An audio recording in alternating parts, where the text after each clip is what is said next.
Hello everybody, Jamie the Board Game Man, and today we're going to look at a game where if you like solitaire, which I think all of us at one time or another in our lives have played that card game, you're going to enjoy today's review. This game is from 1996 by Jack's Games, and I actually found a sealed copy, so this game has never seen the light of day in almost, 30 years? Today we're going to look at Kings in the Corner.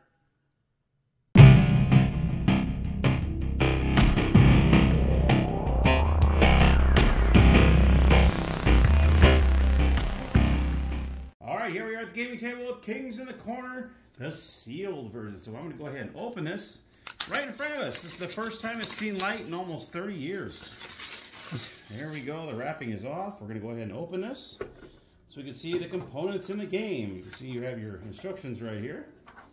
Then you got your middle plastic piece here. Goes right in the middle.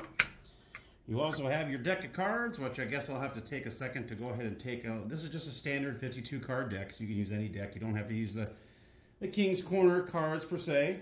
And you also have your red chips, the first time it's seen the light of day. That's pretty awesome. All right, so I'm going to go ahead and take a second to take these out, and I'll show you how to play.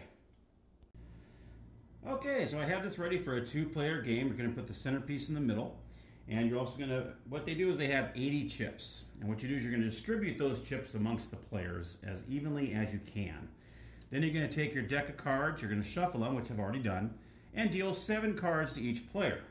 So you're going to go 2, 3, 4, 5, 6, and then 7. Okay, so each player has 7 cards. Now what you're going to do is you're going to go ahead and place 4 cards in these slotted areas. So you're going to place the 4 there. You're going to have black 4 here, you're going to take a black king here, and you're going to take a black queen here. Then you're going to put the rest of the cards in the middle. Okay? Now you keep the king in that corner until the first player, and the first player can actually move that king onto these slots. And these are the corners. So I guess I should do it something like this, that way it looks more like a corner.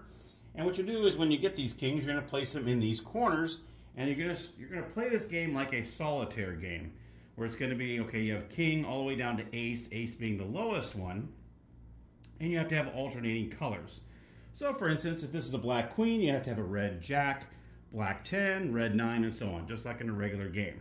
So I'm gonna say this is the first player here, and in this game what you're gonna do is I'm gonna show you how to play with the chips, because this is how this game shows it, and I'll tell you how I used to play it. So everyone's going to begin by placing a chip in the pot. You're going to go ahead and place it underneath the cards here. It's a little dip in there, so you can the chips will go right in there. And then you're going to look at your cards. You're going to look at your 7 cards, and you're trying to get rid of all these cards in your hand. And as soon as you get rid of all the cards, then you win all the chips in the pot. And the first player to 100 points, or 100 points, because at the end of every round, you're going to redistribute the chips to everybody. So at the end of the round, when you get rid of all your cards, you're going to count up how many chips you have. You're going to write down that score, and you're going to keep accumulating your score until you reach 100, and then you win the game. Okay, so my first move, obviously, is I want to move that king over to the king corner. So I'm going to take this out and place it right here. Okay. Now at this point, I can choose any of these cards to place in that slot. Any of them. Okay, well it looks like I don't have any other moves. I do have a red queen, so let's go ahead and get rid of that red queen. I'm going to go ahead and place it right there. Okay, I have a black jack, even more perfect. I'm going to place that here. And now I have a red 10 as well, so I can go ahead. And what you do is you're going to place these cards where you don't need to see all the cards. So all you need to do is see that top card and then the lowest card you have in there. So you're going to kind of place it like that. You don't need to see it going all the way down across the thing. Okay. I also have a black 3 here, which is really great. That will go right like so. Okay, so that is perfect. Okay, so we're looking pretty good so far. We've got the king. We had red queen all the way down to 10 in the corner. I also got rid of a black 3. Now it looks like that's all I can get rid of for now. So now what I want to do, I'm going to go ahead and get rid of this black 2 so I can go ahead and get rid of this red ace. That'd be great. So I'm going to go ahead and place this because I can place any card I want right here. And I'm going to place the ace right here. Okay, I have 1 card left, but unfortunately I cannot do any moves, so my turn is over. Okay, that was a very successful turn. And honestly, I didn't even plan it that way. I literally shuffled the cards and hit the record button, so that actually worked out pretty well. Okay, so now the second player is going to look at their cards, and they're going to see what kind of play they can do. It looks like, wow, I don't think he has anything he can do, actually. Black 5, got a couple aces, black 7, red 6. There is absolutely nothing he can do with this. Now, since I cannot do anything with my card, actually, I forgot to do something. I forgot you're supposed to draw a card at the beginning of your turn. So I forgot at the very beginning I should have drew a card here. Oopsie. So in this, I'm going to draw a card. Okay, almost forgot to do that. That's what you got to do at the beginning of each turn. That black 8 still doesn't do anything for me. I cannot do anything here. Now, if I cannot do anything on my turn, I can't lay down one card, it's going to cost me a chip. Okay, it cost me a chip there. That turn is over. Now it goes back to player 1 over here. Player 1's going to draw a card, and let's see what we got. I've got a red 4, black 6, and a black 9. I can take this black 9, place it right here. Okay, perfect. All right. And there's nothing more I can do here. Red 4 and a black 6, no can do. Okay, so my turn ends, and I was able to land a card down so it doesn't cost me any chips. It's going to go back to this player. He's going to draw a card and see, okay, red 2. So he's all, phew, not going to cost him anymore. So he's going to go ahead and place this red 2 right here on top of that 3. And I got that black ace I can use and place it right there. Okay, and that's pretty much all he can do on that turn. Yep, that's it, because I need a red 8 to go to the 9, and that's it. Okay, so that is the end of his turn. And now it goes over, of course, it goes back over to black, player 1 here. He's going to go ahead and draw a card. He said, oh, there's that red 8 he needs. So he goes ahead and places that red 8 right there, but he has no other place. So he is good to go. All right, goes back to this player. I think you pretty much get the gist of this here. You take a card, you got a red 3, boom, there you go. Got a red 3 right here, you place that right there. Now what I can do is I can get that black 2 and that red ace and move it over here. Boom. So he gets to move this over here, like so. Okay, and now I can use any card I want to place over there. Let's say I probably want to do this right here. Look at those 3 cards right there, beautiful. So I'm going to go ahead and take the 7, place it, oh, actually I can add it on to here. What am I talking about? 7, 6, and 5 goes right on top of that 8. Boom. So you can go 7, 6, and 5. Then on top, on top of that, you got the red 4. So I can actually take this out and place it over here. Now that is complete. All right, now I've got 2 slots I can add cards to. So that really helps player 2, because player 2 was really getting their butts kicked at the very beginning, but now all of a sudden he's looking pretty darn good right now. So let's see, what does he want to get rid of? Let's go ahead and get rid of. These 2 are going to be a little tougher to get rid of probably, because these ones are going to be coming up here. So I'm going to place that red ace here, and I'm going to place a black 3 here. Make it kind of tougher for the other player to do anything. I'm going to hold on to these cards right here, and then his or her turn is over. And it goes back to player 1 here. You're going to draw a card. There's a red jack. We can use that. It goes right there. Okay. And we got a black 6 and a red 4. Can't do anything with that. So we are good to go on that. Goes back to player 2. They're going to draw a card. We got a red 9, black jack, and a black 8. These 2 would work well together, but I need that black 10 over here. If I had a black 10, I'd be able to get rid of that 9 and 8. But unfortunately, don't have it. I don't have a play. I cannot make any plays with these cards, so it's going to cost me a chip. All right, this player's going to go over here. Player 1's going to draw a card. Let's see what they can do with the black queen. Nothing you can do about that, so this player is going to have to pay a chip into the pot.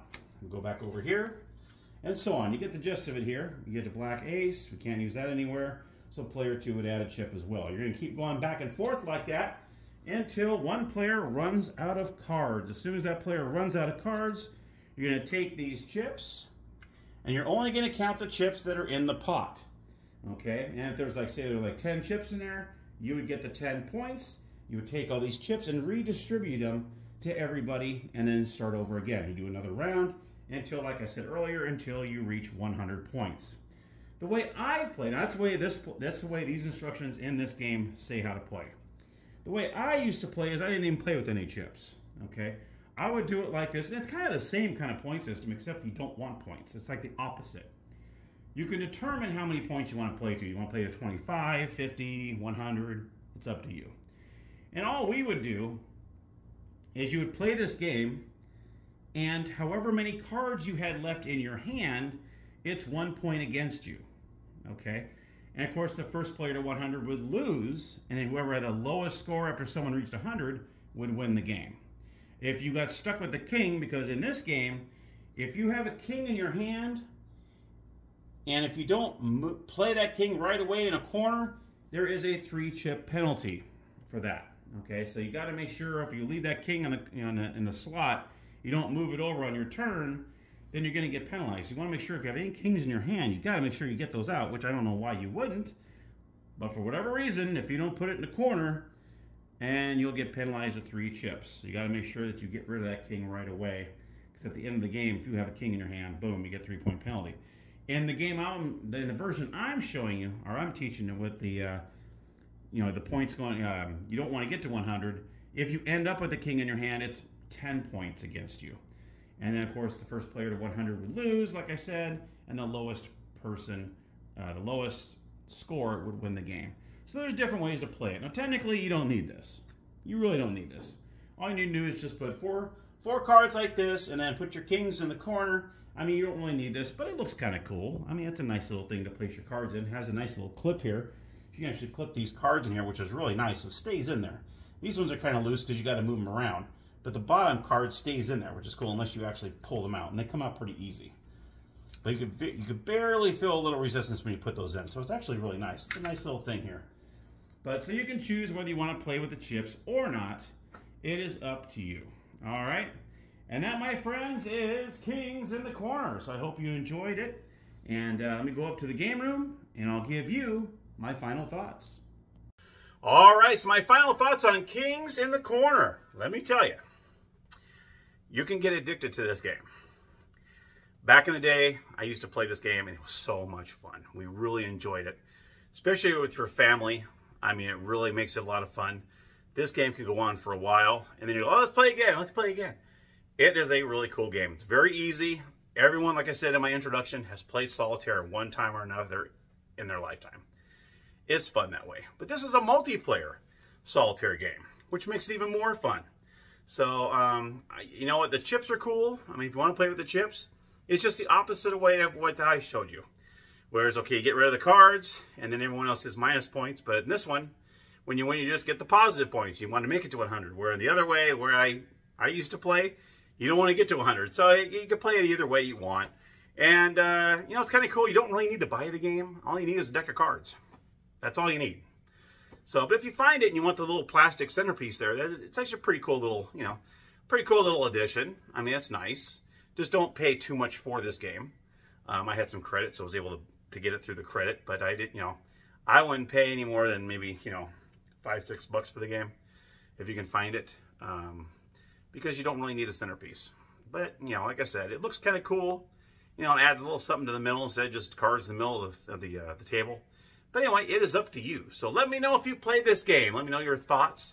Whether you like the game, don't like the game. Maybe you're just, it's not a game for me. It's too easy. Or, hey, play it with some family and friends. You will enjoy it. Believe me, there's times in this game can get pretty addicting, and it's a lot of fun. So, all right, thank you, everybody. That's my review of Kings in the Corner. And until next time, happy gaming.